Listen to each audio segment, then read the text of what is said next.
Hi everyone, welcome back to my channel. Today we're going to be talking about the books that I read in September. I got my new glasses. These are my old lady glasses. Do you like them? They are bifocals because my eyes don't work. And they're really disorienting and I'm a little dizzy and so I might not wear them all day today. Because they're kind of hard to get used to. But they're going to help me see, and I'm like doing the, thing with my phone to be able to read because I'm just, trying to get used to these bad Larrys. But yeah, I'm kind of dizzy. Anyway, I read 6 books in September, which is pretty good. I'm pretty proud of that. And so I'd just like to talk to you about them. The first one was The International House of Dereliction by Jacqueline Davies. I give this a 4 out of 5 stars. This is a middle grade, and it's about a little girl who moves into a new house, and the house next to her is haunted, and she has to help the ghosties out. It's very like Casper the Friendly Ghost vibes, not like scary.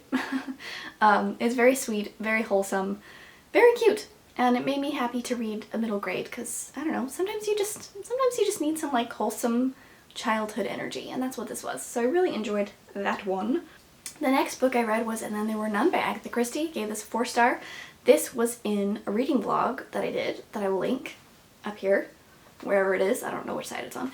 And in my description box, but basically I just did like a little cozy reading vlog, and this was a reread for me. I totally forgot the plot, so that was lots of fun. This is a mystery. Obviously it's Agatha Christie, and it's about a group of 10 people? Yeah, 10, who are kind of lured to an island and then killed off one by one, and you're trying to figure out who is the one doing it. So yeah, it's lots of fun. I had my theories, I was completely wrong, and you can check out my reading blog for more in-depth thoughts about it. The next book was also in my reading blog, and that was The Luminaries by Susan Dennard. This one I gave a 3.5.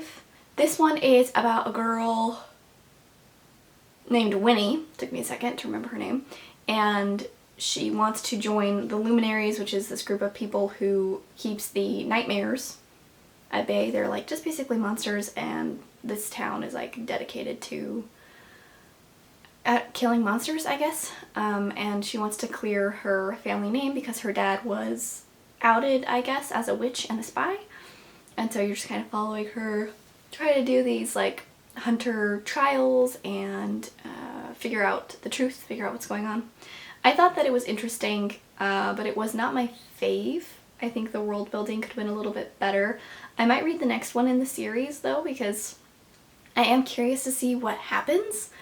But it's pretty YA trope-y, so if that's something that really bothers you, I don't know, you might not like it, but if you can get past that, then you might enjoy it a lot, so take that as you will. Again, that one's in my reading blog, so if you want to know like more in-depth thoughts about it, you can check that out, and then things that I say will make more sense. The next one that I read was Cold Clay by Juno Black. I gave this one a 2 star. It was also in that reading blog. And this is the second installment of the Shady Hollow series. I really loved Shady Hollow. I thought it was really fun and cozy and cute. And this one just kind of fell flat for me. I didn't love the mystery itself. I didn't love the weird romance miscommunication stuff that happened in it. And I just thought the characters weren't as strong in this one. It's still very cozy though. So if you're just in the mood for like a cozy mystery that's pretty simple, I think you would really like this one. I don't think it was a bad book, like objectively. I just think it wasn't for me, and I really liked the first one a lot more. So yeah, I don't know if I would continue reading in this series. I think that there's 4 or 5 books, but maybe if I was in the mood for it. Again, in that reading blog, so if you want to know some more in-depth thoughts, then you're welcome to check that out. The next one that I read was Garlic and the Vampire and Garlic and the Witch by Bree Paulson. This is a graphic novel. Well, these are both. They're 2. They're graphic novels, which I've never read a graphic novel before. This was my first one, and I thought it was really cute. I gave it a 4 star. You're following the first one, Garlic and the Vampire. You're following this little vegetable woman named Garlic, and her vegetable friends ask her to go confront the vampire that moved into the abandoned castle and see what's going on. And then in the next one, it is kind of about her and the witch who created her, and helping out the witch and discovering things about herself. So I thought they were really sweet. I read both of them in like maybe 10 minutes total, and so I'm just not sure if garlic is for me. No, I'm definitely sure garlic is for me. I love garlic. I'm not sure if graphic novels are for me, just because I don't know. I'm not used to that way of reading, and maybe I need to try a few more. I don't know, but it kind of felt like I was just reading like my daughter's like picture book. Not in a bad way, but just in a way that I was like, oh, cute. You know, I'm not gonna really think about it too much, but I thought it was cute. I thought it was well done. The art in it is really fun and really beautiful, so I enjoyed seeing that. But yeah, it wasn't like groundbreaking for me or anything, so I don't know. I don't know if graphic novels are for me, but I thought those ones were fun. So if you want to try graphic novels, I guess you could try them out. I don't know. I'm not really one to recommend them, obviously, because it's my first one and I don't know anything about them. So yeah.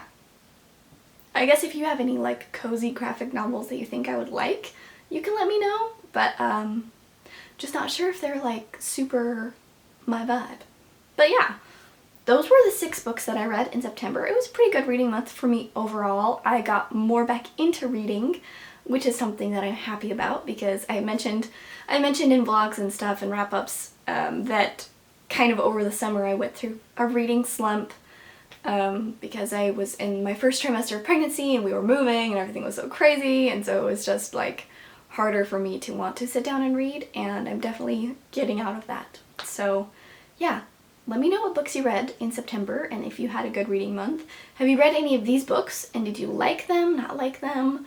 How did you feel about them? I would love to know, and I'll talk to you guys soon. Bye!